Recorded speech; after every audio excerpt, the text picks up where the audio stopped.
Hello, everyone out there. Welcome to Brands Talk, a show to help you develop and grow your brand in a more authentic and sustainable way, locally and globally. Whether it is your personal brand or company brand, your product or service level brand. Learn from thought leaders from different parts of the world, from CEOs, business owners, managers, and experts who tell their brand stories and share their valuable first-hand insights. My name is Brigitte Bojkowszky. I'm the founder and owner of BridgetBrands, a branding strategy boutique offering online courses, workshops, one-on-one exclusive coaching. I help my clients and students craft meaningful strategies that effectively elevate their personal and organizational brands so they unleash their full potential and shine. Let's get started and dive with me into the world of brands. Today, I have the pleasure to have Dr. Pantea Hannauer on my show.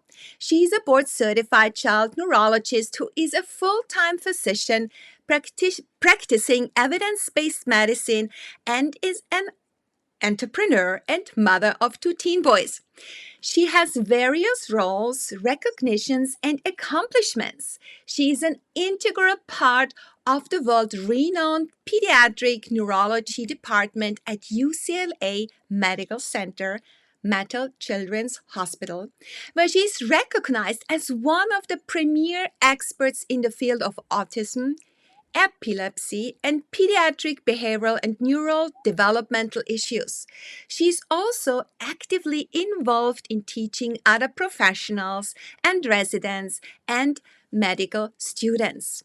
Dr. Pantea Hannauer is also the medical director and founder of Pediatric Minds Medical Clinic, the Early Childhood Treatment Center, and Pediatric Minds Development Services.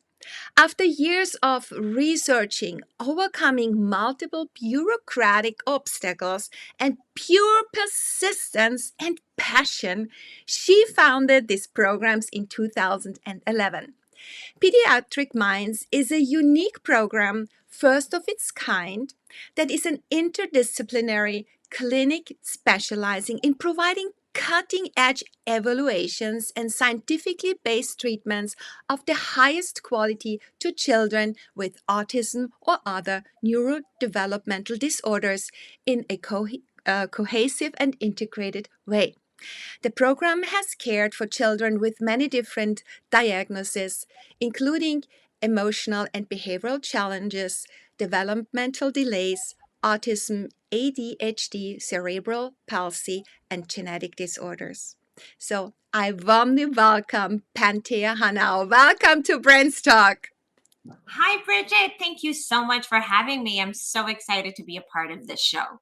I'm also very excited to having you on my show, Pantea. Before we dive into deep into what you have established with your clinic, could you tell us a little bit about your background, about your life journey that brought you right there where you are now, and also maybe what countries you have lived and what languages you speak? So, what's your journey that brought you here to California, to Los Angeles? Sure, I'm more than happy to tell you about my story. So I am originally from Iran. I was born there. And when the revolution happened in the late 70s, my parents, like many other Iranian families, left Iran before things got bad, and we lived in Europe. We did move around quite a lot. We first lived in Milan and then England. And, at the age of 7, that's kind of a tough thing to go through for a young girl who didn't speak Italian and didn't really know English. But I think that journey prepared me for being more resilient and hardworking later on in life.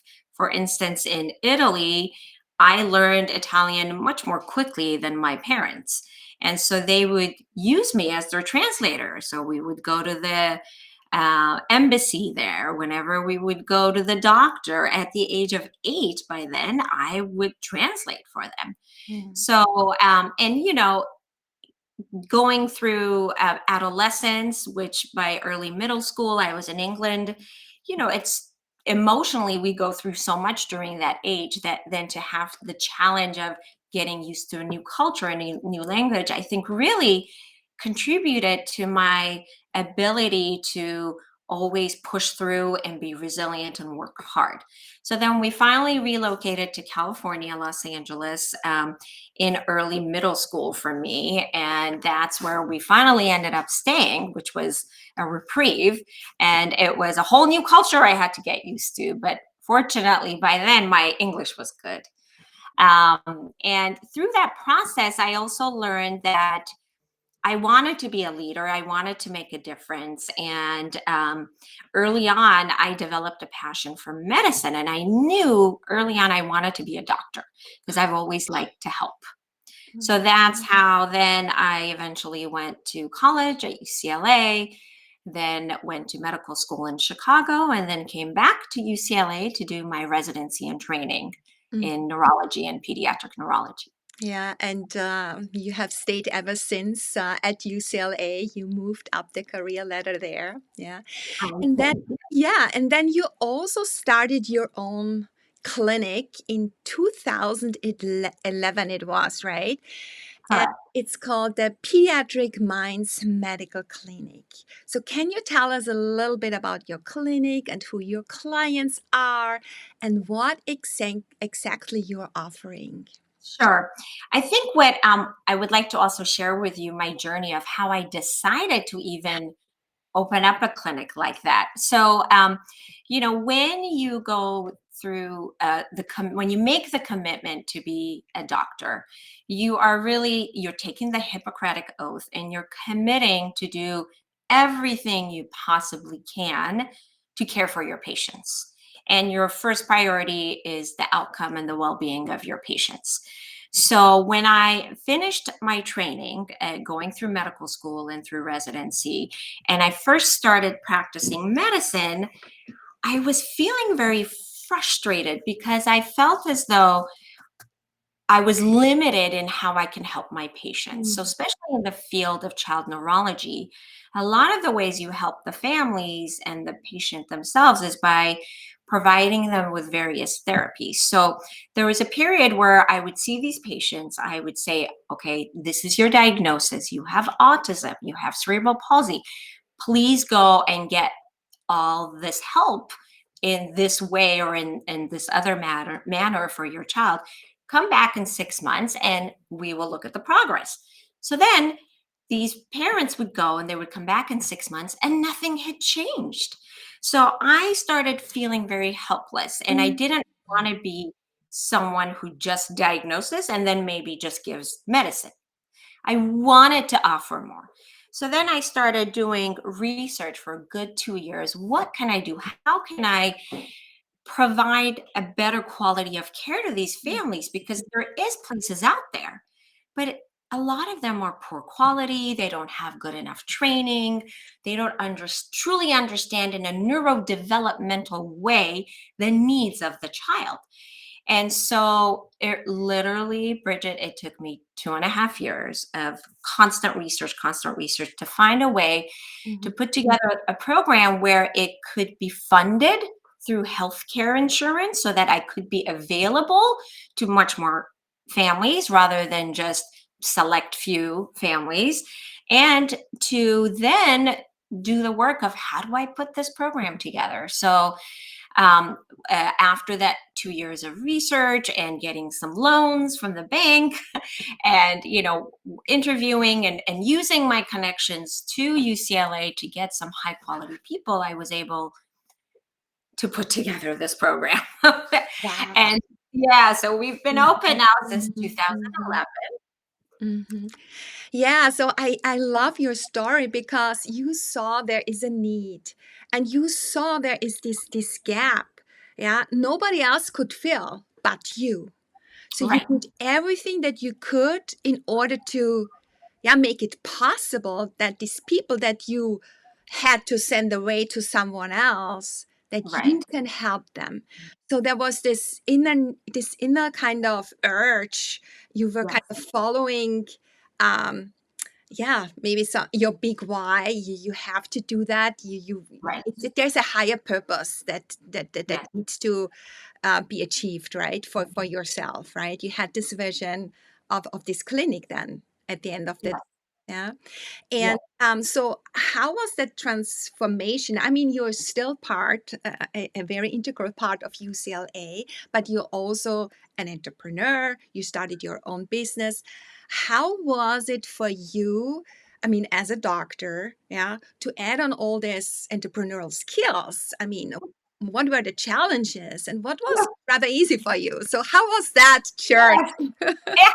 Yeah. There, Bridget, there's a funny saying we share amongst all doctors is Yeah. we're great at clinical care, but we're terrible business people. And that's because in medical school, they don't teach you any of business aspects of things in the real world. So it was a very challenging time and learning curve. And I'm still growing and I'm still learning.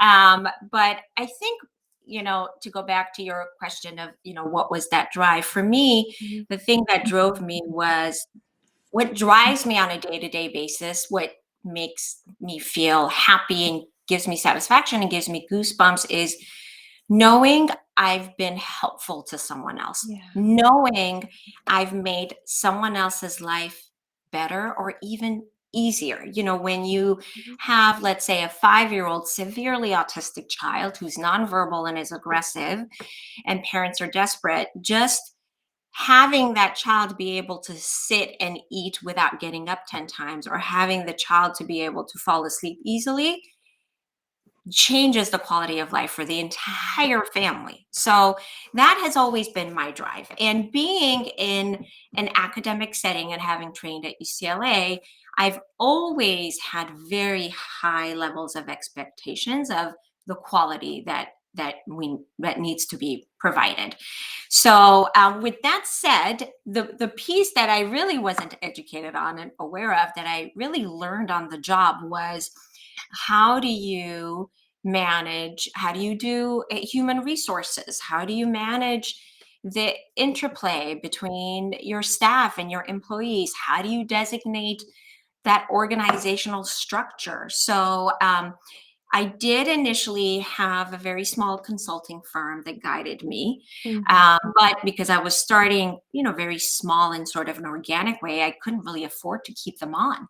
And so I think what's been helpful for me is to always treat my staff as equals and to always show them that they're important and that their say is important and that their concerns are valid, and not, even though they might make a suggestion that I know is not going to work. Mhm. I think I've learned that to be a good leader or to be a good entrepreneur, you have to hear people and validate them and maybe even consider trying something the way they suggest, even though you might know it's not going to work, as long as it's not at the detriment of the company, Mhm. so that that person can feel empowered and so that that person is more motivated to keep trying to do their best for you. Mhm. Because that's how I learned when I was in medical school. I said, well, how about this medication? And even though maybe my professor knew that maybe this isn't the best way, he would let me talk it out and think it through. And then he would show me, the other way of doing it. So that's been a very important part. So to me, having a very accepting and open work environment where everybody's concerns are heard is critical. And when we've had staff who don't engage in conversation and talking about how they feel, it doesn't work out. It Mhm. doesn't work out. So we welcome questions, we welcome ideas, and we make sure to say no question is a dumb question. It's all about discussing, having open dialogue, and being happy. And through these 11 years, the staff that have been consistently with me and believe in this vision, they're so passionate, they're so happy. We work with little kids, so we are little kids at heart, and you can tell the joy in their eyes and in their demeanor on a day-to-day Mhm. basis, and the families feel it and the patients feel it. And so many families say, oh, we're now part of the Pediatric Minds family, which I love because I want to be considered as a part of their family in their journey while we help their children. Mm. That's beautiful what you just have mentioned, and yeah, so it's really about listening and guiding, listening to your staff and guiding your staff in the knowing, it might not work out in that way, but let's guide them. Maybe they figure it out themselves on the way, right? So, and having these conversations, and I think since you are such a passionate person, you are striving for your why, for your North Star. You are inspiring so many people, and your stuff is inspired, so you are believing in the same vision, and you are on the same mission. So you Yeah. are really going for something very, very beautiful altogether. Yeah, so yes, you are a woman. You are in your sweet spot, right? You are passionate and about what you're doing. So you also strongly engage in research. You're publishing in a lot of A+ journals. You Mhm. have received different kinds of rewards. For example, the Yeah. Rising Star Award in 2017 for creating an effective business model with passion and with commitment to making a difference in the community it serves. And you're also recognized in an ebook of LA's top 10 pediatricians and family practitioners. And you have also been recognized in the South Bay Magazine, Moontide Media, the Women's Issue, Women in Business, as a remarkable woman making an impact in our community and the world. So you are, uh, yeah, shining very, very bright. You are a star in the sky, and yeah, and in the marketing terms, we would call that a powerful personal brand. So, Mhm. what does it mean to you to be a powerful personal brand? A personal brand, something that makes you you. What is it that makes you so special, Pantea? I think what makes the brand so special for us is the hard work, not giving up and relentlessly believing in that what you're doing Mhm, is what needs to be done mhm, and what you're doing is impactful and helpful. I mean, we get goosebumps every day at work, and we have so many grateful families that are just blown away by the progress their kids make. And I think I have instilled that hard work culture in my staff because, as you mentioned yourself, being a woman can have its own set of challenges, especially in medicine. I know we've evolved and we've come a long way, but there were multiple inherent biases that I encountered through the process, specifically dealing with insurance companies. As you know, in the US, we have HMOs and we have private payer options, PPOs.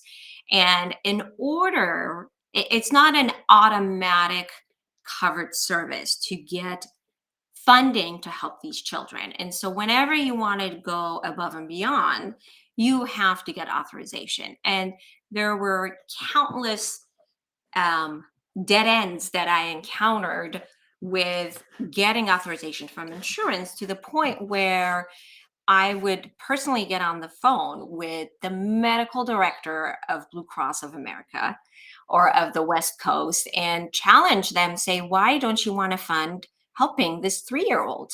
mhm, And I can't even tell you the things I was told about, well, you're too small. What you're doing is great. It's cutting edge.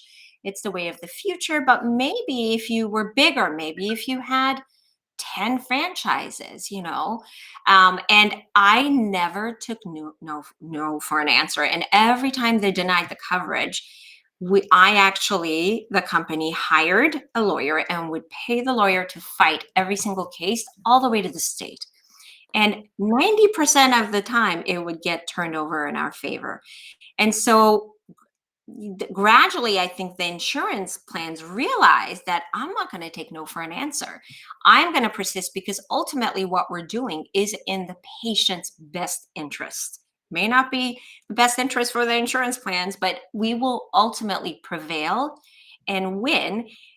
You just have to be persistent. So that attitude of hard work and never giving up Mhm. is something that I think is really critical in keeping our quality high and staff motivated, to the point where if I have a staff who's like, Dr. Hannauer, I really can't get this child to spontaneously gesture and communicate. We say, come on, you can do it. Try it this way, try it this, try it the other way, use this approach.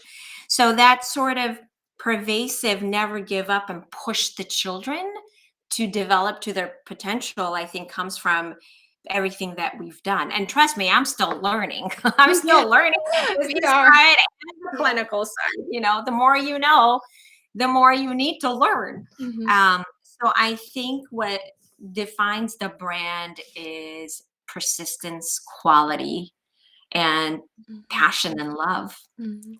We love what we do. I think that that's a huge driving force. Yeah, I love that. I love that love. Yeah. And, exactly. I mean, when you say, I also could not take no as an answer if the insurance company tells me, if you have a franchise, if you have bigger, then maybe we cover that. But what does that have to do? The size have to do, um, yeah, with the support of the child. I mean, Yeah, I, yeah, but it's that's the ridiculous. system.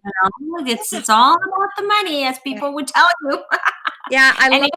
again, when I created this, my intention was to help as many people as possible. Yeah, and here Right? you I could have to be. easily just be selective, but that's not what I wanted. Yeah.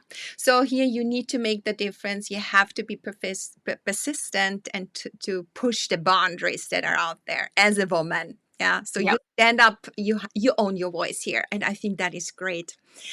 Yeah. Do you have any other helpful advice of how we can strengthen our personal brand? What is your recipe? What are you prescribing yourself? Other than being persistent and love, is there Yeah.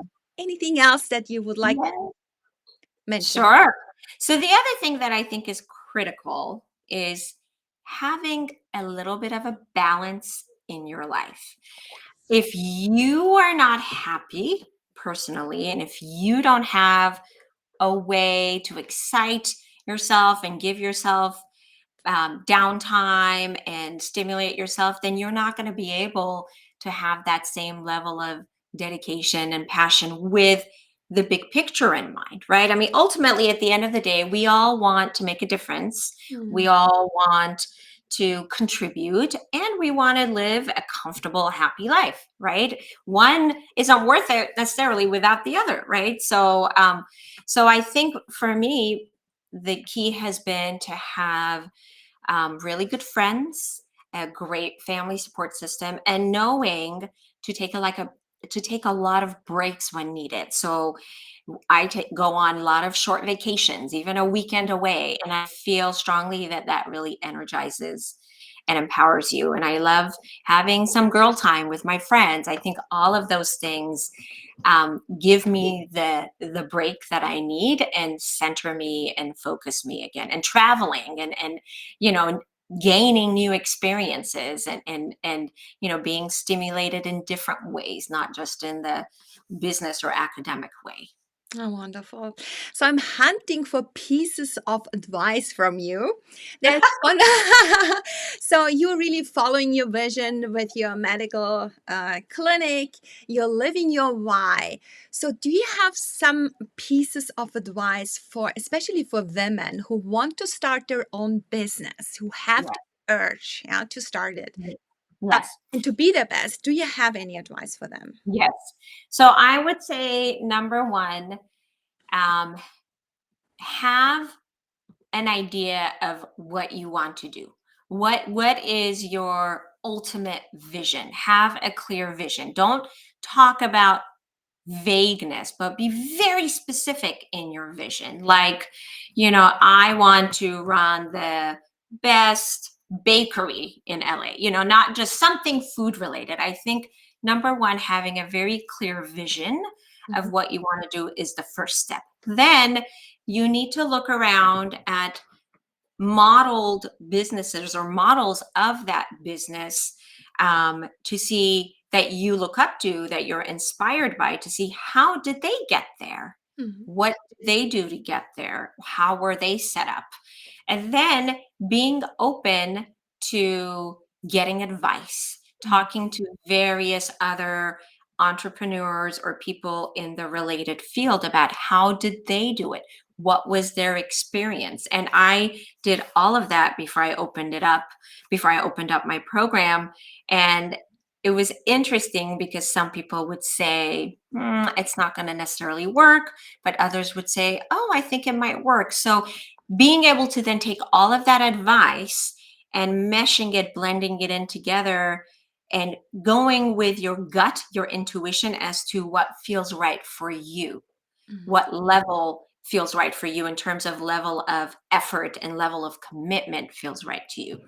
Um, and then it's critical to read a lot, listen to podcasts, listen to other people's experiences, and then really have the confidence and be brave and have the strength to just go for it. Yeah, that's And beautiful. realize you're going to fail. Realize, I mean, I can't tell you how many times I thought, oh my gosh, we might have to close next month because insurance is denying this, but just realize that you're going to fail a lot.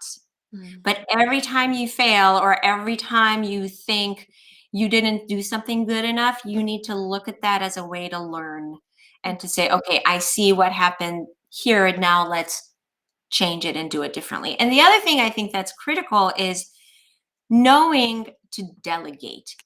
There is no way you can do everything. And that's something I learned early on where I wanted to control everything because it was my vision and I know exactly how to make it the best quality, but you can't survive that way. And if you don't know where to let go and trust other people and be trusting of other people, you're not going to gain from them. You're not going to allow them to bring things in and you're not going to grow. Mm.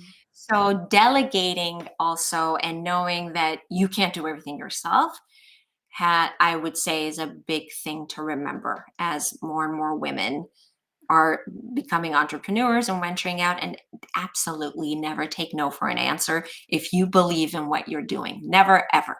Okay. Wow. That is such invaluable advice. Thank you so much, Pantea. Yeah, and you mentioned a failure is more something to learn, something like that. Is there any experience that, or let's say a failure, yeah, that was a major learning for you, a setback or a detour that was significant, that shaped your way, that shaped you, and made you leap going forward?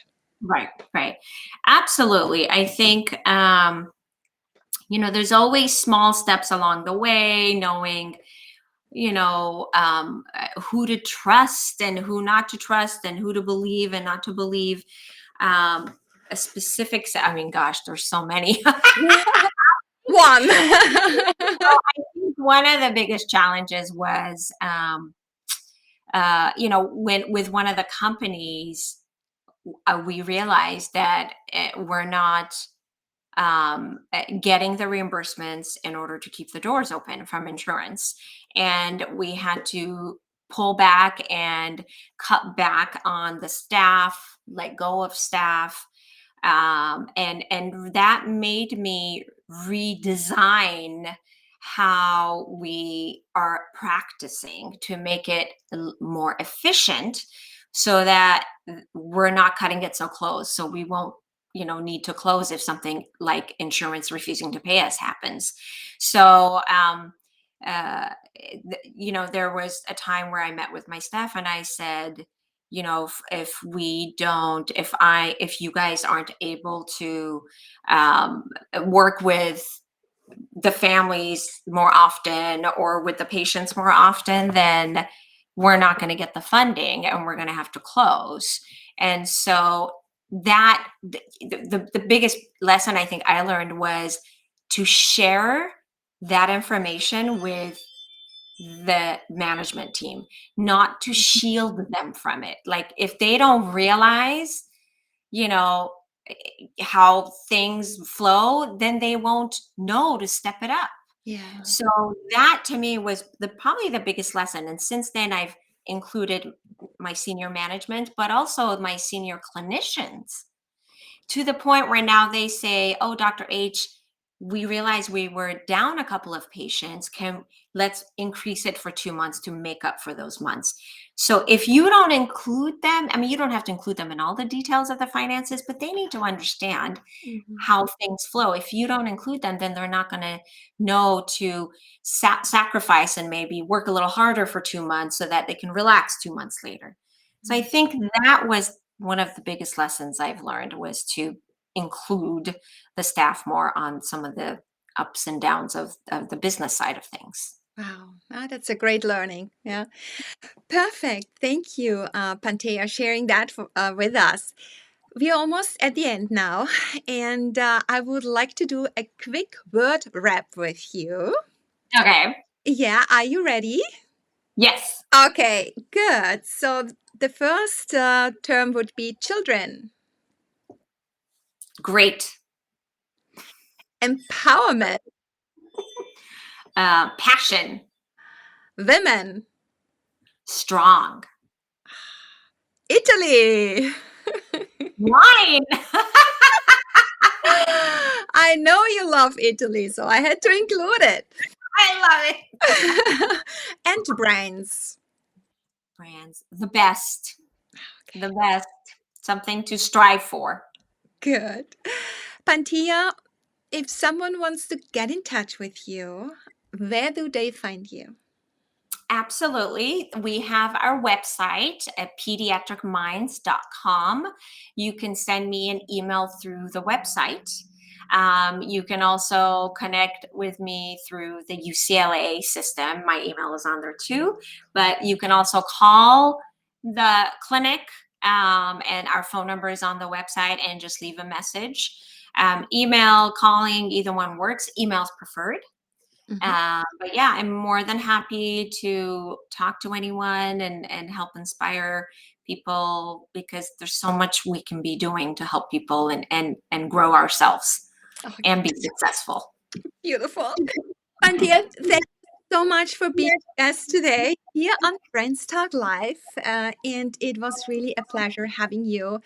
You're such a remarkable woman, and with your passion, you're making such an impact. And with your commitment, um, yeah. So I'm really grateful having you here on my show today. Thank you so much. Thank you so much, Bridget, for having me. And it was fun. I had a great time. Thank you. Thank you so much. So, thank you all for joining Brands Talk today. Give it your social love and leave your comments below. Do you know you can also listen to this show as a podcast on your go? Just follow Brands Talk on your favorite platform. And if you are interested in learning more about my services, head over to my website, BridgetBrands.com.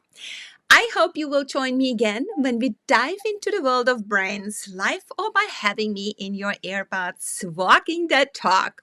Bye for now. Let's shine. You deserve it.